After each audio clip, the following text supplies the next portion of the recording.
If motor racing could be said to have a place of birth, Brooklands could well lay claim to it. This banking formed part of the world's first purpose-built motor racing circuit, at a time when motor vehicles were scarce and there were few properly surfaced roads. Its opening in 1907 was a bold step into a high-speed future. These are typical of the road cars of the time. Then, as now, there was a huge gulf between such vehicles and the machines used for motor racing. After all, it was only about a decade earlier that the laws requiring someone to walk in front of a car carrying a red flag were repealed.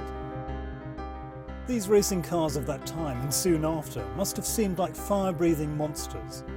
And in some ways they were. Fitted with huge engines built for the aeroplanes of the day, they flexed their primitive chassis frames at seemingly impossible speeds over the concrete banking of the Brooklands circuit, taking speed record after speed record. Just a few days after the circuit opened, a Napier managed an average speed of nearly 66 miles an hour over 24 hours. By the time this 1933 24-litre Napier Railton was thundering around the Brooklands banking, it could smash the record with an average of more than 143 miles an hour. Those aero-engined beasts were early examples of themes that crop up again and again. The link between racing cars and aircraft, and the clustering of motor racing businesses in the UK. Brooklands opened as the world's first purpose-built motor racing circuit in 1907.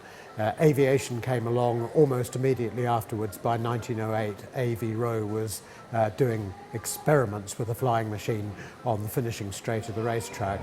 Aviation really got going in 1910 here, and then motor racing and aviation coexisted.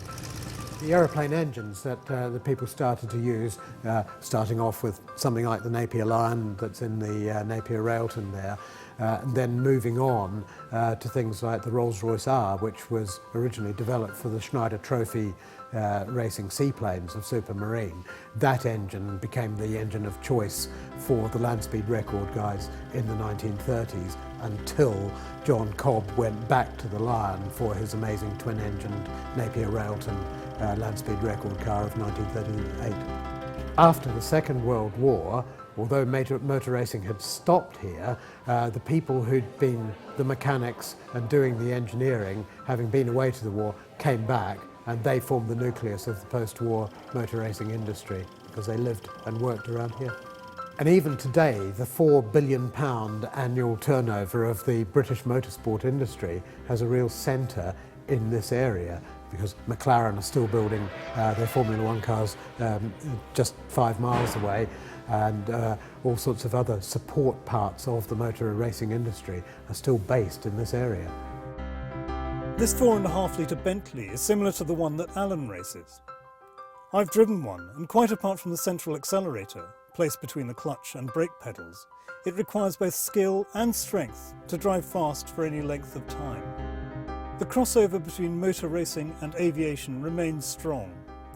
Technological advances in supersonic flight, for example, took place here, as did development work on land speed record cars, using the aircraft company's expertise in engines and aerodynamics.